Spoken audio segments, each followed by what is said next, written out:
안녕하세요, 우주 탐험가 여러분. 오늘은 우리가 사는 우주, 그 거대한 퍼즐의 일부를 풀어가는 놀라운 여정을 소개하려 합니다. 우주의 구조는 마치 끝이 없는 퍼즐과 같습니다. 우리가 한 조각씩 맞춰가며 더 큰 그림을 이해하는 과정은 흥미롭고 경이롭기 그지없죠. 우주의 비밀을 파헤치는 오늘의 여정에 함께해 주시길 바랍니다. 준비되셨나요? 우주 연구의 혁명은 에드윈 허블이라는 천문학자의 발견으로 시작되었습니다. 허블은 망원경을 통해 우리 은하 너머에도 수많은 은하가 존재한다는 사실을 처음으로 밝혔습니다. 당시 사람들은 우리의 은하가 우주의 전부라고 생각했기 때문에 허블의 발견은 큰 충격을 주었습니다. 이 발견은 우주에 대한 우리의 이해를 완전히 새롭게 만들었죠. 허블은 또한 은하들을 모양에 따라 분류하는 체계를 만들었습니다. 이 체계는 나선형, 타원형, 불규칙형으로 나뉘며 이는 천문학자들이 은하의 성질과 형성 과정을 이해하는 데 중요한 기초가 되었습니다. 우리의 은하수는 이중 나선형 은하에 속하며 그 중심에는 밝은 핵과 나선 8이 뻗어 있습니다. 태양계는 이 나선 8 중 하나인 오리온 8에 위치해 있죠. 우리 은하수는 거대한 원반 형태로 약 10만 광년의 지름을 가지고 있으며 약 1000억 개의 별이 그 안에 존재합니다. 중심부에는 초대질량 블랙홀이 자리 잡고 있으며 이 블랙홀은 은하의 중력적 중심 역할을 합니다. 과학자들은 이러한 블랙홀이 은하의 진화에 중요한 역할을 한다고 추정합니다. 블랙홀의 강력한 중력은 주변의 물질을 끌어당기며 이 과정에서 엄청난 에너지가 방출됩니다. 이 은하수의 원반에는 수많은 별들뿐만 아니라 성간 가스와 먼지가 퍼져 있으며 이들은 새로운 별을 형성하는 재료가 됩니다. 별들은 이 가스를 이용해 새로운 세대를 만들어내며 이 과정이 수십억 년에 걸쳐 반복됩니다. 우리 태양도 이러한 과정의 일부로 태어난 별입니다. 우리 은하수는 고립된 섬처럼 존재하지 않습니다.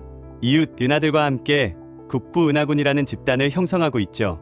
이 집단에는 안드로메다 은하, 삼각형 은하, 그리고 50여 개의 외소 은하들이 포함됩니다. 특히 안드로메다 은하는 맑은 하늘에서는 맨눈으로도 볼 수 있을 만큼 가깝습니다. 우리 은하와 안드로메다 은하는 약 40억 년 후 충돌할 것으로 예상되며 이는 두 은하가 하나로 합쳐지는 대규모 우주 이벤트가 될 것입니다.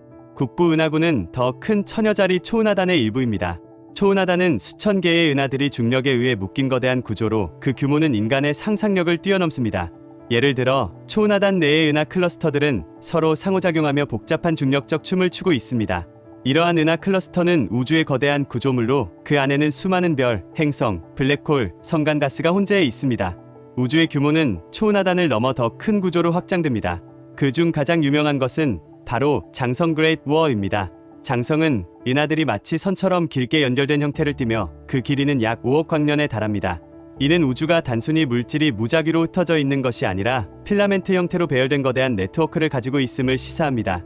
우주가 더 큰 스케일에서 어떻게 구성되는지 연구한 결과 우주는 우주 거품이라는 복잡한 구조를 가지고 있음이 밝혀졌습니다. 이 구조는 은하들이 실 모양의 필라멘트를 따라 분포하며 필라멘트 사이에는 거의 물질이 없는 보이드 보이드가 자리 잡고 있습니다. 이 보이드는 수억 광년 크기에 이르는 거대한 공허의 공간으로 우주에서 물질의 밀도가 가장 낮은 지역입니다.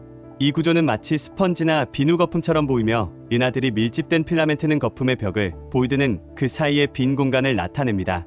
과학자들은 초기 우주의 미세한 밀도 차이가 시간이 지나며 중력에 의해 물질을 끌어당기면서 이러한 구조가 형성되었다고 설명합니다. 우주를 연구할수록 우리가 아는 우주는 극히 일부분이라는 사실이 점점 더 명확해집니다. 현대 우주론에 따르면 우리가 직접 볼 수 있는 일반 물질은 우주의 5%에 불과합니다. 나머지 95%는 우리가 직접 관측할 수 없는 암흑 물질과 암흑 에너지로 이루어져 있습니다. 암흑 물질은 빛과 상호작용하지 않기 때문에 보이지 않지만 그 중력 효과는 명확하게 감지됩니다. 예를 들어 은하들이 예상보다 더 빠른 속도로 회전하는 현상을 설명하기 위해서는 보이지 않는 질량, 즉 암흑 물질이 필요합니다. 베라 루빈은 은하의 회전 곡선을 연구하여 암흑 물질의 존재를 입증했습니다. 그녀의 연구는 현대 천문학에서 중요한 전환점이 되었으며 이후 많은 과학자들이 암흑 물질의 성질을 규명하려는 연구를 계속하고 있습니다. 한편 암흑 에너지는 우주의 가속 팽창을 설명하는 데 필수적인 개념입니다. 1990년대 말 두 개의 독립적인 연구팀이 먼 거리의 이해형 초신성을 관측하며 우주의 팽창이 점점 더 빨라지고 있다는 사실을 밝혀냈습니다. 이 현상은 마치 풍선이 부풀어 오르며 점점 더 빠르게 팽창하는 것과 비슷합니다. 암흑 에너지는 우주 공간의 약 68%를 차지하며 그 본질은 여전히 미지의 영역에 있습니다. 이 발견은 우주의 미래에 대한 중요한 단서를 제공합니다. 만약 암흑 에너지가 계속해서 우주의 팽창을 가속화한다면 우주는 영원히 확장되어 냉각된, 고립된 상태에 이를 수 있습니다. 반대로 암흑 에너지의 성질이 바뀐다면 우주는 다시 수축할 가능성도 있습니다. 우주의 구조를 연구하기 위해 과학자들은 다양한 관측 기술을 사용합니다. 슬로원 디지털 천공조사 SDSS는 수백만 개의 은하와 퀘이사를 관측하여 우주의 3D 지도를 작성하고 있습니다. 이 지도는 우주의 거대 구조와 은하의 분포를 이해하는 데 중요한 역할을 합니다. 이를 통해 과학자들은 우주의 탄생과 진화에 대해 더 많은 정보를 얻고 있습니다. 우주 배경 복사의 연구도 우주의 초기 상태를 이해하는 데 필수적인 단서를 제공합니다. 빅뱅 후 약 38만 년 뒤 우주는 충분히 시거빛이 자유롭게 이동할 수 있게 되었습니다. 이 빛이 바로 우주 마이크로파 배경 복사로 플랑크 위성과 같은 관측 장비를 통해 그 미세한 온도 차이를 측정할 수 있습니다. 이러한 데이터는 우주가 초기 단계에서 어떻게 진화했는지, 그리고 현재 우리가 보는 우주 구조가 어떻게 형성되었는지를 이해하는 데 큰 도움이 됩니다. 미래에는 더욱 강력한 망원경들이 등장할 예정입니다. 제임스 웹 우주 망원경은 허블 우주 망원경보다 100배 강력한 성능을 자랑하며 우주의 가장 오래된 은하들을 관측할 수 있습니다. 이 망원경은 우주의 초기 빛을 포착하여 우리가 현재 알고 있는 은하의 형성과 진화를 새롭게 이해할 수 있는 기회를 제공할 것입니다. 또한 중력파 천문학의 발전은 우주 연구에 새로운 지평을 열었습니다. 2015년 과학자들은 처음으로 중력파를 관측했고, 이를 통해 블랙홀 충돌과 같은 극적인 우주 사건을 들을 수 있었습니다.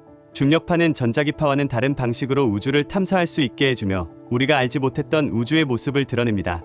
우주의 구조에 대한 연구는 단순히 과학적 호기심을 충족시키는 것 이상의 의미를 지닙니다. 이는 우리의 존재에 대한 깊은 철학적 질문으로 이어집니다. 우리는 이 거대한 우주에서 어떤 의미를 지니고 있을까요?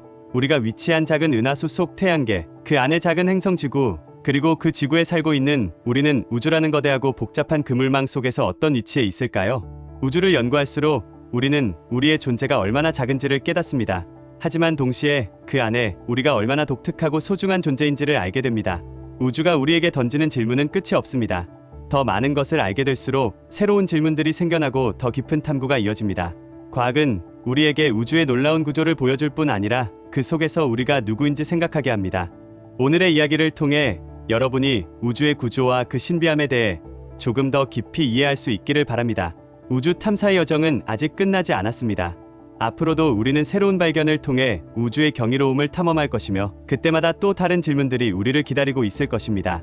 이 영상이 흥미로우셨다면 구독과 좋아요 부탁드립니다. 앞으로도 우주의 신비와 놀라운 이야기로 다시 찾아뵙겠습니다. 감사합니다.